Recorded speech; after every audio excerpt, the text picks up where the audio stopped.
ህዝቡ ትልቅ ጉልበት እየሆነ ነው አቅም እየሆነ ነው መስፈንጠሪያ እየሆነ ነው ነገሮችን የተረዳ ህዝብ እየፈጠርን ነው ይሄ ደግሞ የበለጥ መሆን አለበት ብለን ነው የምናስበው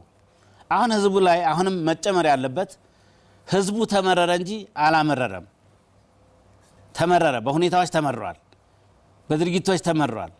አሁንም ማምረር ላይ ይቀራል የለም በኔ ቀበሌ ጽንፈኝነት ሊኖር አይገባም ሽፍታ ሊኖር አይገባም ብሎ ሰይፍ አልመዘዘም ወደዛ እንዲመጣ መደረግ አለበት እያወደመ ያለው ክልሉን ነው ወደ ኋላ እያስቀራቸው ያለው የልጆቹን ነው እንዳይማሩ እያረገ ልጆቹን ነው እያረገ ያለው እንዳይታከም እያደረገ ያለው ህብረተሰቡን ነው ግብአት እንዳይቀርብለት እያረገ ያለው ለህብረተሰቡ ነው ስለዚህ ይሄ በጥቅሜ ላይ መተህብኛል ካሁን በኋላ አንተ ጋር ገጥማለሁ ብሎ መግጠም አለበት እና ህብረተሰቡ ላይ ጉልበት አለው ኃይል አለው አቅም አለው ይሄን ማድረግ ይችላል ድርጊቱን ከማውገዝ አልፎ በድርጊት መግለጽ ይኖርበታል ህብረተሰቡና ህብረተሰቡ